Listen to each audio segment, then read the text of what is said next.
तो hello everyone, greetings of the day. मैं Ravi Tiwari.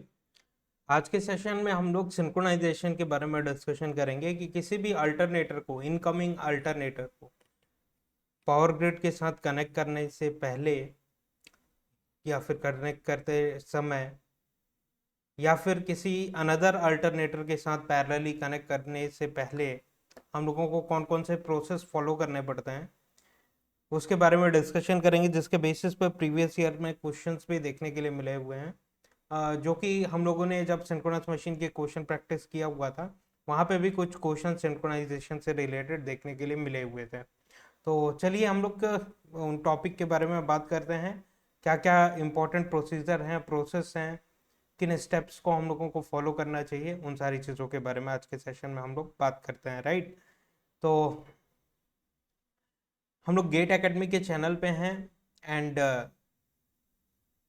RRBJ 2024 में 7,900 प्लस पोस्ट हैं, एक अच्छी अपॉर्चुनिटी है। गेट एकेडमी का जो कोर्स है वो बोथ CBT 1 एंड CBT 2 777 में अवेलेबल है। एंड जो कैंडिडेट्स केवल CBT 1 में इंटरेस्टेड है, 499 में कोर्सेज को अवेल कर सकते हैं, राइट। और जिस डेट पे आप इन कोर्सेज में एनरोल करते हैं उसे सेम डेट पे इमीडिएटली RRBJ की ऑफिशियल वेबसाइट पे जो ऑफिशियल नोटिफिकेशन आउट हुआ है उसमें CBT 1 एंड CBT 2 में 1 एंड 2 में जितने भी सब्जेक्ट्स हैं वो सारे के सारे सब्जेक्ट इमीडिएट बेसिस पे आप लोगों को प्रोवाइड कर दिए जाएंगे। किसी भी तरीके का कोई वेट करने की ज़रूरत नहीं है आपको, जिससे आप चीज़ें अपने अकॉर्डिंग प्लान कर सकें स्टडी को। और आपको वेट करने की ज़रूरत नहीं है कि एक सब्जेक्ट कंप्लीशन के बाद दूसरे सब्जेक्ट्स आएंगे। आपको इमीडिएट बेसिस पे जितने भी लेक्चर्स हैं, वीडियो लेक्चर्स हैं, वो आपको प्रोवाइड कर दिए जाएंगे सारे सब्जेक्ट्स के, राइट। गेट एकेडमी में गेट 2025 के लिए जो एस्पिरेंट्स प्रिपेयर कर रहे हैं उनके लिए 2,222 रुपीज़ में कोर्सेस अवेलेबल हैं गेट के लिए। एंड गेट 26 के लिए जो प्रिपेयर कर रहे हैं स्टूडेंट्स, 4,444 रुपीज़ में। एंड गेट 27 के जो कैंडिडेट्स हैं 6,666 रुपीज़ में इन कोर्सेस में एनरोल कर सकते हैं। एंड ध्यान देने वाली बात यह है कि 26 एंड 27 के एस्पिरेंट्स जो हैं, अगर इन कोर्सेस में 26 एंड 27 के कोर्सेस में एनरोल करते हैं तो उनको free of cost smart course and dopamine course, जो कि गेट एकेडमी के द्वारा डिजाइंड है, फ्री ऑफ कॉस्ट आप लोगों को प्रोवाइड की जाएगी। तो आप चीज़ों को यूटिलाइज करके अपने परफॉर्मेंस को और भी ज़्यादा गेट के लिए एनहांस कर सकते हैं। गेट एकेडमी के कुछ और भी कोर्सेस हैं, जैसे कि RRB जेई, SSC जेई 777 में अवेलेबल है। कैंपस रिक्रूटमेंट ट्रेनिंग प्रोग्राम 777 में अवेलेबल है। All state AE JE examination 777 में अवेलेबल है। Smart course and dopamine 555 combo 999 में अवेलेबल है। और ये गेट 26 एंड 27 के कोर्सेज के साथ फ्री ऑफ कॉस्ट, जो कि 999 रुपीज़ का कोर्स है, स्मार्ट कोर्स एंड डोपामाइन आप लोगों को फ्री ऑफ कॉस्ट प्रोवाइड किया जाएगा अगर आप गेट 26 एंड 27 के कोर्सेस में एनरोल करते हैं। ESE नॉन टेक्निकल, जैसे कि project management, ICT, environmental science, engineering drawing, mathematics, ये सारी की सारी चीज़ें आपको नॉन टेक्निकल पार्ट में जितने भी सब्जेक्ट्स हैं इंजीनियरिंग सर्विसेज के, फ्री ऑफ कॉस्ट आप 777 में आप लोगों को प्रोवाइड किया जा रहा है। And GATE subject wise and combo courses भी अवेलेबल हैं, जैसे कि नेटवर्क आपको सेपरेटली चाहिए या फिर मशीन सेपरेटली चाहिए या पावर सिस्टम सेपरेटली चाहिए, लाइक पावर इलेक्ट्रॉनिक्स आपको सेपरेटली चाहिए, तो इन इस तरीके से सेपरेट इंडिविजुअल कोर्सेज में भी आप एनरोल कर सकते हैं। अदरवाइज कॉम्बिनेशन के साथ भी आप एनरोल कर सकते हैं। इसके लिए आपको गेट एकेडमी की ऑफिशियल वेबसाइट विजिट करने की ज़रूरत है। एंड गेट का जो गेट 2025 के लिए जो ऑनलाइन टेस्ट सीरीज है इलेक्ट्रिकल इंजीनियरिंग के लिए, उसमें 28 टेस्ट हैं, topic wise test, subject wise test, basic level के 12 टेस्ट हैं, सब्जेक्ट वाइज एडवांस लेवल के 12 टेस्ट हैं, मल्टीपल सब्जेक्ट टेस्ट 14 है, फुल एंड मॉक टेस्ट 10 है, टोटल नंबर ऑफ टेस्ट 76 है। इन 76 टेस्ट को अगर आप डीपली एनालाइज कर लेते हैं इन क्वेश्चंस को, क्योंकि वेल डिजाइन क्वेश्चन है, आपको एग्जैक्ट गेट पेपर का एक्सपीरियंस करवाएंगी। और इस टेस्ट सीरीज से आपको ऑल इंडिया लेवल पे अपने आप के प्रिपरेशन को जज करने का मौका मिलेगा। ऑल इंडिया लेवल पे, क्योंकि जितने भी एस्पिरेंट्स होते हैं वो गेट एकेडमी के टेस्ट सीरीज में इंटरेस्टेड होते हैं, ऑल इंडिया लेवल पे एनरोल करते हैं, तो आप अपने प्रिपरेशन को जज कर सकते हैं उन सारे कैंडिडेट्स के साथ, राइट।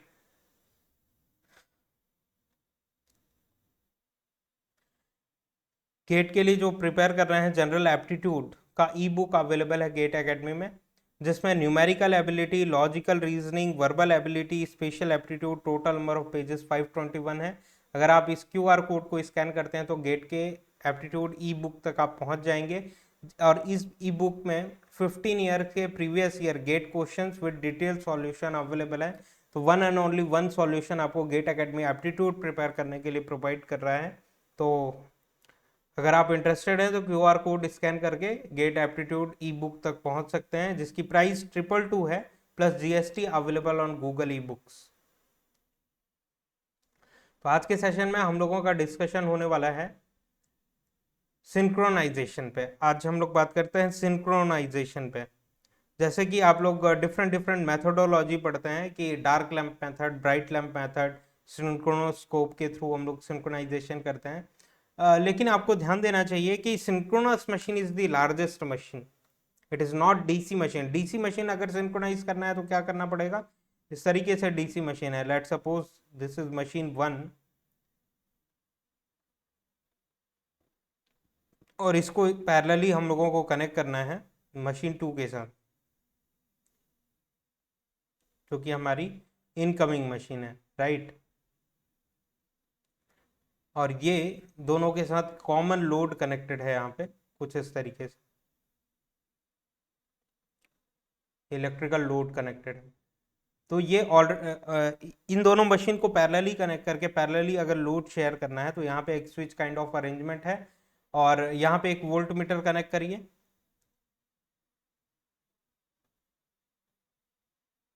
यहाँ पे एक वोल्ट मीटर कनेक्ट करिए, राइट। अगर इस V1 की वैल्यू V2 के वैल्यू के बराबर आ रही है, राइट, कि कुछ ऐसा अरेंजमेंट करिए कि यहाँ का जो वोल्टेज है अगर इस वोल्टेज के बराबर आ रहा है तो उस पर्टिकुलर सिचुएशन में आप स्विच को क्लोज कर दीजिए, मशीन आपकी एक दूसरे के साथ पैरेलली कनेक्टेड हो जाएगी और लोड शेयर करना चालू कर देगी। ऐसा करने की क्यों जरूरत है, V1 V2 के बराबर करने की क्यों जरूरत है, अदरवाइज अगर यहाँ का वोल्टेज सपोज करिए V1 is greater than V2 है, लेट सपोज डिफरेंट कलर के पेन से रिप्रेजेंट करते हैं V1 and this is V2, V1 is greater than V2 हुआ तो यहाँ से यहाँ higher potential to lower potential in initially some kind of circulating current और circulating current flow करना चालू करेगा, करंट फ्लो करना चालू करेगा, जो कि अननेसेसरली एक मशीन से दूसरे मशीन में फ्लो करेगा। ये करंट लोड में जा रहा है क्या, यहाँ पे जाता हो तो बेनिफिशियल होता, लेकिन यहाँ पे नहीं जा रहा है, ये केवल और केवल एक मशीन से दूसरे मशीन में फ्लो कर रहा है अननेसेसरली, राइट। इसीलिए V1 is equal to V2 करने की जरूरत है, unnecessarily kind of losses create करेगा, कॉपर वाइंडिंग लॉसेस वगैरह। तो इसीलिए यहाँ का वोल्टेज यहाँ के वोल्टेज के बराबर है, इमीडिएटली स्विच क्लोज करिए, आपकी मशीन पैरेलली कनेक्ट हो जाएगी। यहाँ पे कोई भी टेंशन नहीं है हमारे पास, क्यों, क्योंकि डीसी मशीन में किसी भी तरीके का फ्रीक्वेंसी नाम की कोई चीज नहीं होती है। डीसी में कोई फ्रीक्वेंसी होती है क्या, फ्रीक्वेंसी इंडिपेंडेंट मशीन है, राइट। लेकिन एसी सिंक्रोनस मशीन में फ्रीक्वेंसी नाम की चीज होती है, जिसके लिए हम लोगों को बॉदर करने की जरूरत है, step by step process follow करने की जरूरत है। It is not that much easy. DC machine is a small machine but AC synchronous machine is the largest machine, use crore of rupees का इन्वेस्टमेंट हुआ है। और जैसा कि आप लोगों को मालूम है, सिंक्रोनस मशीन में एक मशीन अगर डिस्टरबेंस फील करती है तो वो अपने डिस्टरबेंसेस को सारी की सारी मशीन्स पैरेलली कनेक्टेड मशीन में स्प्रेड करने की क्षमता रखती है, राइट। कि इसी वजह से एक बार नॉर्दर्न ग्रिड फेल हो चुका है, आप लोग पढ़ने की कोशिश करिएगा, गूगल करने की कोशिश करिए कि नॉर्दर्न ग्रिड क्यों फेल हुआ था, क्या कॉज है उसका, एक बार फेल हो चुका है। तो सिंक्रोनाइजेशन एक ऐसा प्रोसेस है, क्योंकि ये स्मॉल टॉय तो है नहीं कि एक मशीन को दूसरे मशीन से कनेक्ट कर दी, इजीली कनेक्ट हो गई, या फिर एक मशीन को इनकमिंग मशीन जो है हमारी पावर ग्रिड के साथ कनेक्ट कर दिए, पैरेलल सिंक्रोनाइजेशन हो गया, ऐसा बिल्कुल भी नहीं है। अगर एक मशीन डिस्टर्ब फील करती है तो वो अपने डिस्टर्बेंसेस को all parallelly connected synchronous machines में स्प्रेड कर देगी और पूरा का पूरा सिंक्रोनस मशीन डिस्टर्ब हो जाएगा, जिसके कारण ग्रिड फेलियर का कंडीशन आ सकता है, ब्लैकआउट का कंडीशन आ सकता है। तो इसीलिए सिंक्रोनाइजेशन से पहले कुछ प्रिकॉशंस की जरूरत है, कुछ स्टेप्स की जरूरत है, जिसको हम लोग इंश्योर करते हैं, तभी पैरेलली कनेक्ट करते हैं मशीन्स में। क्या क्या वो प्रोसेस है आज के सेशन में हम लोग डिस्कशन करते हैं। कि सपोज करिए this is infinite bus, red colour के पेन से मैंने रिप्रेजेंट किया हुआ है, this is infinite bus. Infinite bus in the sense national grid जो है हमारी। अब नेशनल ग्रिड के साथ आपकी incoming machine, this is incoming machine. Incoming machine, incoming machine मतलब machine is about to be connected with the system, right. कि machine को जिसको हम लोग कनेक्ट करने की कोशिश कर रहे हैं, दिस इज ये एक इनकमिंग मशीन है। इसको कुछ प्रोसेस फॉलो करके हम लोग एक मशीन से दूसरे मशीन में कन्वर्ट करेंगे, सॉरी कनेक्ट करेंगे, एक मशीन से दूसरे मशीन में कनेक्ट करेंगे, जिससे कोई भी अननेसेसरली ह्यूज ट्रांजिएंट्स ना फ्लो करे मशीन्स में। तो ये एक ट्रांजिएंट सिचुएशन है। कैसा सिचुएशन है? ट्रांजिएंट सिचुएशन है। अब ये ट्रांजिएंट सिचुएशन क्या होता है? ट्रांजिएंट सिचुएशन होता क्या है कि ट्रांजिएंट सिचुएशन क्या होता है और स्टडी स्टेट सिचुएशन क्या होता है। अगर आपके घर का जो सीलिंग फैन है, आपने स्विच ऑन किया, करंट इमीडिएटली फ्लो करना चालू कर रहा है। अब वो करंट फ्लो करता हुआ आपके सीलिंग फैन में जाएगा तो इमीडिएटली वो अपनी फुल स्पीड पे आ जाएगा क्या फैन? नहीं, वो कुछ टाइम पीरियड लेगा। उस टाइम पीरियड को डाई आउट करने के बाद वो स्टडी स्टेट स्पीड के साथ रन करेगा। तो ट्रांजिएंट और स्टडी स्टेट में यही डिफरेंसेस है। ट्रांजिएंट में मशीन अपनी एनर्जीज को चेंज करता रहता है, जिसके कारण टॉर्क जो भी डेवलप हो रही है मशीन में, उसका अमाउंट चेंज होता रहता है, स्पीड चेंज होती रहती है। तो यह ट्रांजिएंट सिचुएशन है कि हम लोगों ने मशीन को, इनकमिंग मशीन को अपने ग्रिड के साथ कनेक्ट करना है। उसके लिए कुछ प्रोसेस फॉलो करेंगे हम लोग, उसके थ्रू हम लोग कनेक्ट करेंगे एंड देन कुछ टाइम पीरियड के बाद वो अपने स्टडी स्टेट सिचुएशन में आएगा। ट्रांजिएंट पीरियड ऑफ टाइम में सिंक्रोनस मशीन में ह्यूज ट्रांजिएंट एक मशीन से दूसरे मशीन में फ्लो करता है। इनफाइनाइट ग्रिड टू आपकी इनकमिंग मशीन में, incoming machine to infinite grid में, राइट। वो ट्रांजिएंट मिनिमम से मिनिमम हो, मिनिमम से मिनिमम हो। जो सिंक्रोनाइजिंग करंट होता है वो एक मशीन से दूसरे मशीन में, दूसरी मशीन से, जैसा कि सर्कुलेटिंग करंट अभी हम लोगों ने बात किया डीसी मशीन के केस में, वैसा ही कुछ सिंक्रोनाइजिंग करंट होता है। सिंक्रोनाइजिंग करंट इसको क्यों कह रहे हैं? वहां पे हम लोग डीसी मशीन में उसको सर्कुलेटिंग करंट कह रहे थे, उसी करंट को सिंक्रोनस मशीन के केस में सिंक्रोनाइजिंग करंट क्यों कह रहे हैं? क्योंकि ये synchronising current synchronising torque develop करेगा, जो कि जितने भी पैरेलली कनेक्टेड सिंक्रोनस मशीन है उनमें सारे में बैलेंस, स्टेबिलिटी लाने की कोशिश करेगा कि मशीन स्टेबल रहे, परमिसिबल लिमिट्स में रहे। डेल्टा की वैल्यू जो होती है, डेल्टा वैल्यू क्या होती है? रिजल्टेंट रोटेटिंग मैग्नेटिक फील्ड और रोटर के बीच का जो एंगल होता है, rotating magnetic field and rotor field के बीच का जो एंगल होता है, उसको हम लोग कहते हैं डेल्टा। कि आपने 3 फेज इनपुट दिया, अगर सपोज करिए मोटर के केस के बारे में बात कर रहे हैं, 3 phase time displaced current stator में सप्लाई किया, जहां पे स्टेटर में ही आर्मेचर इंस्टॉल करके रखते हैं हम लोग। 3 फेज सप्लाई अगर हम लोग देते हैं तो 3 फेज टाइम डिस्प्लेस्ड करंट अगर space displaced winding A phase, B phase, C phase जो कि स्टेटर में आपको देखने के लिए मिल रही है उसमें फ्लो करेगी, तो 3 phase time displaced current 3 phase space displaced windings में अगर फ्लो करती है तो रोटेटिंग मैग्नेटिक फील्ड क्रिएट करती है। और उस रोटेटिंग मैग्नेटिक फील्ड के 2 पोल्स, 4 पोल्स, कुछ भी पोल्स हो सकते हैं। तो रिजल्टेंट रोटेटिंग मैग्नेटिक, हम लोग सपोज करते हैं फॉर द इजियर एनालिसिस कि सपोज करिए 2 पोल्स फॉर्म हो गए रिजल्टेंट रोटेटिंग मैग्नेटिक फील्ड के, जिनका मैग्नीट्यूड क्या होता है? 1.5 एफ मैक्स। आपने पढ़ा होगा आरएमएफ का जो मैग्नीट्यूड होता है 3 फेज के केस में 1.5 एफ मैक्स होता है, राइट। वो resultant rotating magnetic field stator में हायर स्पीड पे रन कर रहे हैं। एन और एस पोल्स, जो रिजल्टेंट रोटेटिंग मैग्नेटिक फील्ड के पोल्स फॉर्म हुए हैं, वो स्टेटर में हायर स्पीड पे रन कर रहे हैं।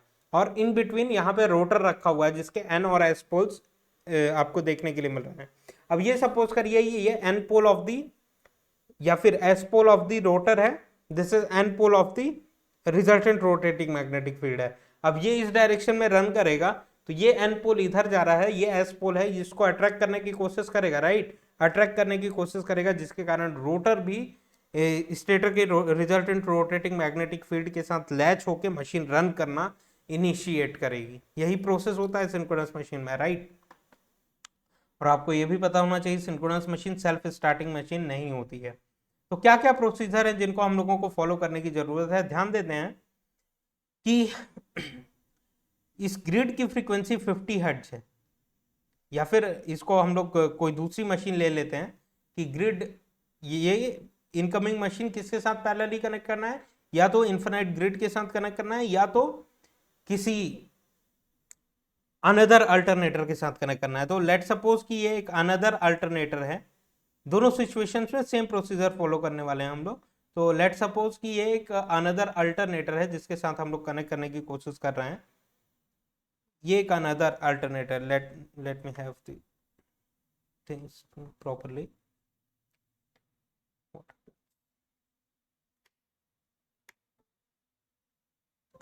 ये का अनदर अल्टरनेटर है, राइट, ये का अनदर अल्टरनेटर है।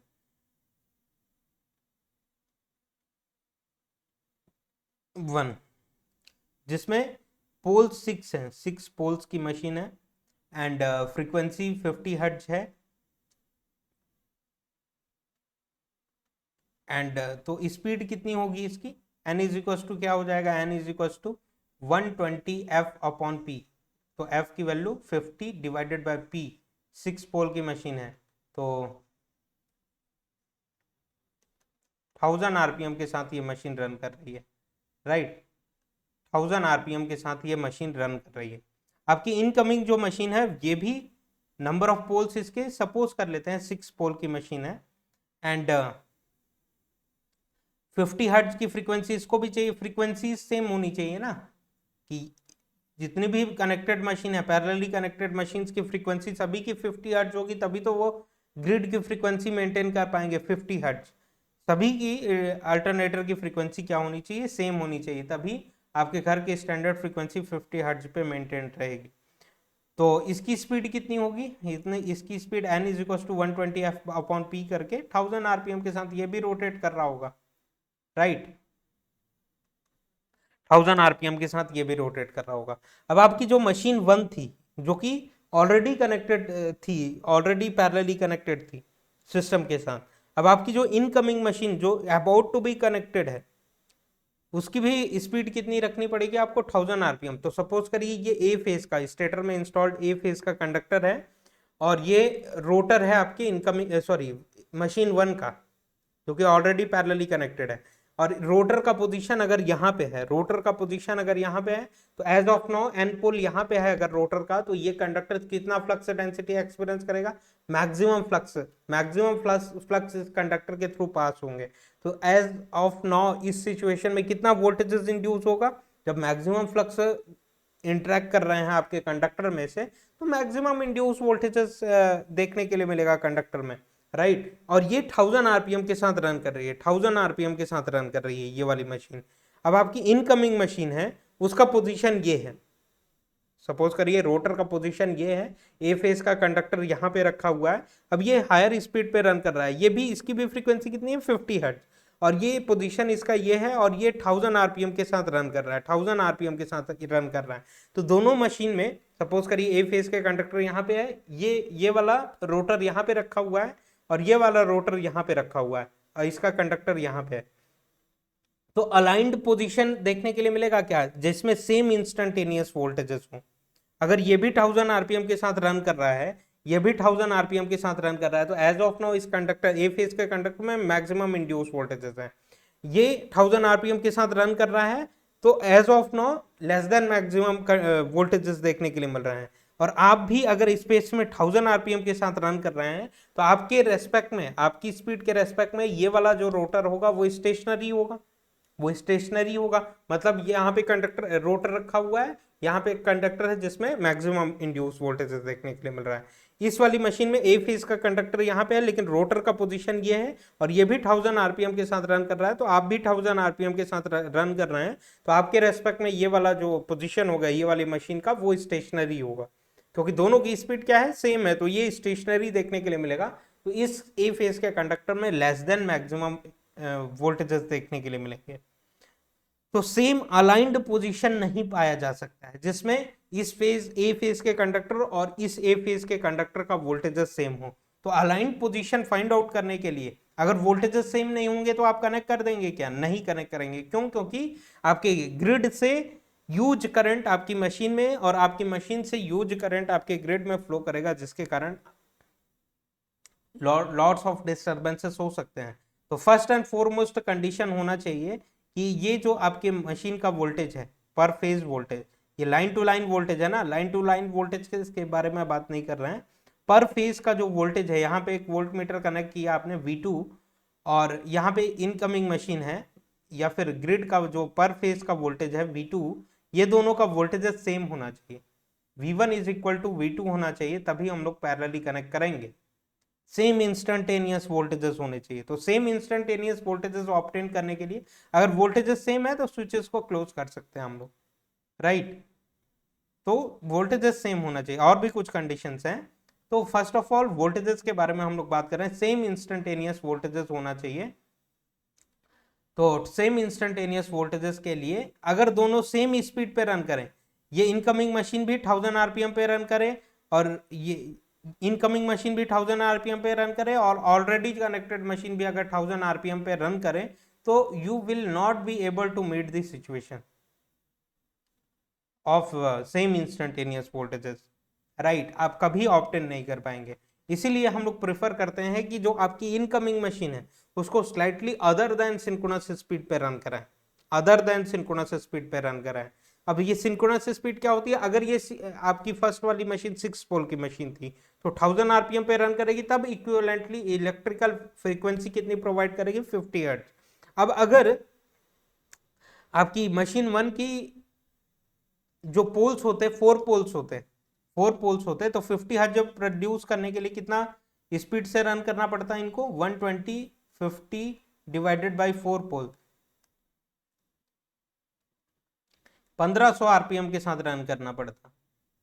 तो इसकी सिंक्रोनस मैकेनिकल सिंक्रोनस स्पीड कितनी होती है? 1500 आरपीएम। तभी वो जाके 50 हर्ट्ज जो प्रोवाइड कर पाएगी आपके सिस्टम को, राइट। तो आप आशा करते हैं आप समझ रहे हैं सिचुएशंस को।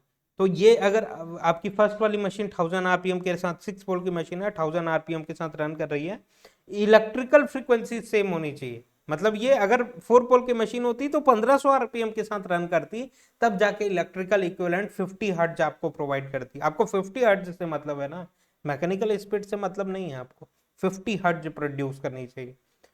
तो दोनों की फ्रीक्वेंसी सेम होनी चाहिए, 50 हर्ट्ज 50 हर्ट्ज। लेकिन अगर हम लोग दोनों की स्पीड सेम रखें 50 हर्ट्ज प्रोड्यूस करने के लिए, तो आप you will not be able to meet this situation. इसके लिए आपको क्या करना पड़ेगा? सेम इंस्टेंटेनियस वोल्टेजेस ऑब्टेन करने के लिए आपकी इनकमिंग मशीन को slightly other than synchronous speed हम लोग प्रेफर करते हैं कि कनेक्ट कर सकें। Slightly other than synchronous speed, slightly other than synchronous speed मतलब कि 1000 RPM is this synchronous speed, तो 1010 आरपीएम से आप रन करवा सकते हैं या 990 आरपीएम के साथ रन करा सकते हैं। अब 1010 आरपीएम के साथ अगर हम लोग रन कराते हैं तो ध्यान दीजिएगा, इस वाली मशीन ये 1000 आरपीएम के साथ रन कर रही थी, मशीन 1 थी ये, जो कि ऑलरेडी पैरेलली कनेक्टेड है, और आप भी स्पेस में 1000 आरपीएम के साथ रन कर रहे हैं। ए फेस का कंडक्टर यहाँ पे रखा हुआ है और ये इस डायरेक्शन में रन कर रही है, तो आपके रेस्पेक्ट में ये वाला रोटर क्या होगा? स्टेशनरी हो जाएगा। तो ये ऐसा रखा रहेगा आपके रेस्पेक्ट में, क्योंकि आप भी 1000 आरपीएम के साथ रन कर रहे हैं। तो ए फेज का कंडक्टर यहाँ पे हम as of now maximum induce voltages यहाँ पे देखने के लिए मिल रहे हैं। अब इसको, इस वाली मशीन का रोटर यहाँ पे था, अब ए फेज का कंडक्टर यहाँ पे था, इस वाली मशीन को slightly higher than synchronous speed मतलब 1010 आरपीएम से आप रन करा रहे हैं। आप स्पेस में कितने आरपीएम से रन कर रहे हैं? 1000 आरपीएम से। तो ये 1010 आरपीएम से अगर रन कर रहा है तो आपके रेस्पेक्ट में ये रोटर जो होगा स्लो स्पीड मतलब कि 10 आरपीएम से रन करेगा, स्लोली 10 आरपीएम से रन करेगा। क्यों? क्योंकि आप 1000 आरपीएम से रन कर रहे हैं, आपकी इनकमिंग मशीन 1010 आरपीएम से रन कर रही है, तो आपके रेस्पेक्ट में ये रोटर 10 आरपीएम, केवल रिलेटिव स्पीड कितनी होगी? 10 आरपीएम से स्लोली रन करेगा, स्लोली रन करेगा।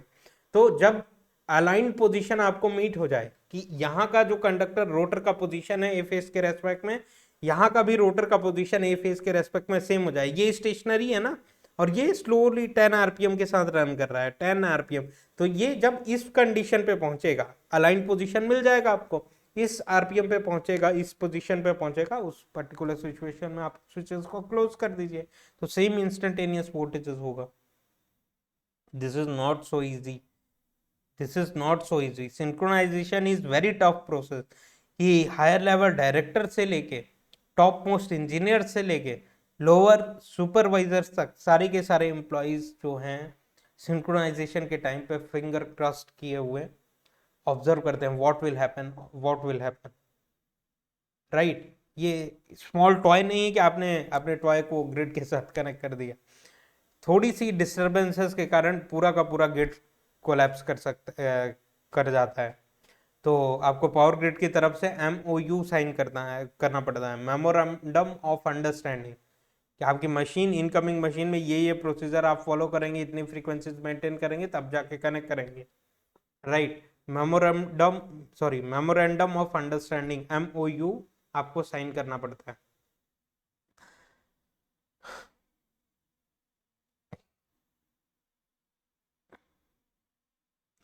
Thousand 10 is also okay, 990 is also okay. कि ये अगर आप 1000 आरपीएम से रन कर रहे हैं, ये 1000 आरपीएम के साथ रन कर रहा है, तो ए फेज का कंडक्टर यहाँ पे रखा हुआ, ये आपके रेस्पेक्ट में स्टेशनरी होगा। As of now maximum induced voltages यहाँ पे देखने के लिए मिलेंगे।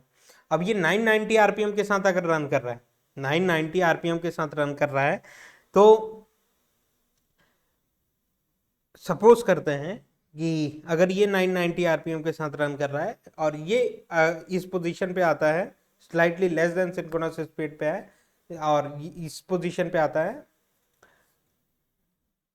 तो आप उस कंडीशन में स्विचेस को क्लोज कर देंगे। सपोज करिए आप इस पेस में 990 आरपीएम के साथ रन कर रहे हैं, तो ये इस पोजीशन में, हाँ, आपके रेस्पेक्ट में ये स्टेशनरी देखने के लिए मिलेगा।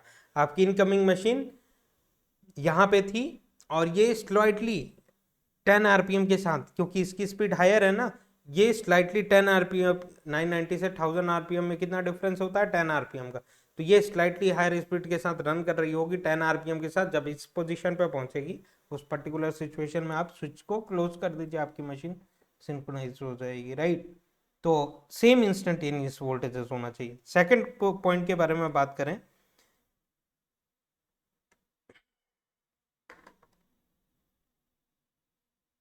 कि increase field current such that no load terminal voltage of generator equals to the infinite bus voltage. कि आपको फील्ड करंट कुछ इस तरीके से एडजस्ट करना है, इस इनकमिंग मशीन का फील्ड करंट कुछ इस तरीके से एडजस्ट करना है, फील्ड करंट कुछ ऐसा एडजस्ट करेंगे कि इनका जो पर फेज का वोल्टेज है वो आपकी इनकमिंग जो सिस्टम है उसके फेज वोल्टेज के बराबर रहे, तभी जाके आप सिंक्रोनाइजेशन का बटन दबाएंगे, अदरवाइज नहीं दबाएंगे। अदरवाइज क्या होगा, एक मशीन से दूसरे मशीन, दूसरी मशीन से पहली मशीन में यूज सिंक्रोनाइजेशन करंट फ्लो करना चालू करेगा। ये भी एक कंडीशन था। Switch off anti motoring relay, switch off anti motoring relay. अब हम लोग क्या फर्स्ट पॉइंट में लिखा हुआ है, rotate the rotor at slightly more than synchronous speed. तो अगर आप अपनी इनकमिंग मशीन को स्लाइटली हायर आरपीएम पे रन कराते हैं, तो वो एज अ जनरेटर कनेक्ट होगी सिस्टम के साथ। और अगर आप slightly less than synchronous speed के साथ रन कराते हैं अपनी इनकमिंग मशीन को, तो वो एज अ मोटर कनेक्ट होगी, राइट। वो एज अ मोटर कनेक्ट होगी। क्यों एज अ मोटर कनेक्ट होगी, क्योंकि देखिएगा कि आपकी ये जो इनकमिंग मशीन है 990 आरपीएम के साथ रन कर रही है, राइट। ये यहाँ पे रखा हुआ है incoming, sorry, already connected machine का, और ये रोटर का पोजीशन यहाँ पे, ये स्लाइटली 990 आरपीएम, तो 990 आरपीएम के साथ कनेक्ट होगी, राइट। तो ये अलाइन पोजीशन ऐसा देखने के लिए मिलेगा। तो जिस पर्टिकुलर सिचुएशन में आप क्लोज करेंगे, तो आपकी इस मशीन से इस मशीन में यूज ट्रांजिएंट करंट और ट्रांजिएंट टॉर्क फ्लो करेगा, सच दैट दोनों की फ्रीक्वेंसीज मेंटेन कर सके, दोनों की फ्रीक्वेंसीज मेंटेन कर सके। क्योंकि इंस्टेंटेनियस वोल्टेजेस में जो स्लाइट डिफरेंसेस है, वो सारी चीजें आपकी सिंक्रोनाइजिंग करंट के कारण बैलेंस हो जाएंगी, सिंक्रोनाइजिंग टॉर्क के कारण। तो एक मशीन में दूसरे मशीन में, एक मशीन से दूसरे मशीन में यूज टॉर्क फ्लो करेगा, और ये अगर 990 आरपीएम के साथ रन कर रही है आपकी इनकमिंग मशीन, तो वो एज अ मोटर कनेक्ट होगी। और अगर आपकी जो इनकमिंग मशीन है वो slightly higher than synchronous speed के साथ रन कर रही है, तो एज अ जनरेटर कनेक्ट होगी। जनरेटर टू जनरेटर, जनरेटर में क्या होता है, रिजल्टेंट रोटेटिंग मैग्नेटिक फील्ड और आपके रोटर के मैग्नेटिक फील्ड दोनों के बीच में, rotor magnetic field ahead of the field, sorry, resultant poles होता है ना इन केस ऑफ जनरेटर, जबकि मोटर के केस में रिजल्टेंट से रोटर का जो फील्ड है वो लैग करता है। मोटर के केस में लैग करता है, जनरेटर के केस में लीड करता है। तो अगर यहाँ पे जनरेटर से जनरेटर मेंटेन करने में, जनरेटर से जनरेटर मेंटेन करने में स्विंग जो होगा वो कम होगा, क्योंकि मोटर से जनरेटर बनाने में, मोटर से जनरेटर बनाने में स्विंग जो होगा, स्विंग ज्यादा देखने के लिए मिलेगा, स्विंग ज्यादा देखने के, डिस्टर्बेंसेस ज्यादा देखने के लिए मिलेंगे। इसलिए हम लोग प्रेफर करते हैं slightly more than synchronous speed हम लोग मेंटेन करें अपनी इनकमिंग मशीन का। थर्ड जो कंडीशन है कि आपको switch off anti motoring relay, कि अभी आपके सिंक्रोनाइजेशन का प्रोसेस हो रहा है, जितने भी ऑपरेटिंग इंजीनियर्स हैं वो सारे के सारे मशीन के पास में ही हैं।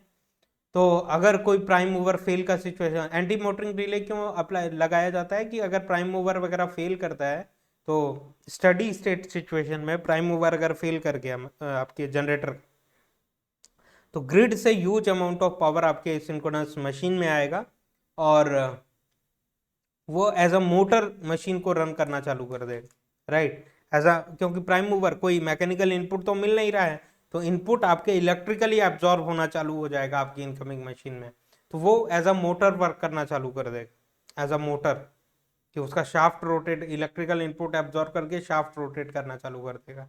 इसीलिए एंटरिंग मोटरिंग प्रोटेक्शन हम लोग यूज करते हैं, कि आपके पास में ऑपरेटिंग इंजीनियर जो बैठा हुआ है मशीन के, वो डायरेक्शन ऑफ रोटेशन तो ऑब्जर्व कर नहीं रहा है, कि डायरेक्शन ऑफ रोटेशन, कि सपोज करिए डायरेक्शन ऑफ रोटेशन उसको पता भी है, लेकिन डेल्टा का ऑब्जर्वेशन उसको इनसाइड दी मशीन क्या हो रहा है वो नहीं पता चलेगा, जिसके लिए एंटी मोटरिंग, की मशीन के पास में ही बैठ के ऑपरेटिंग इंजीनियर को ये नहीं पता चलेगा कि machine as a generator work कर रही है कि मोटर वर्क कर रही है।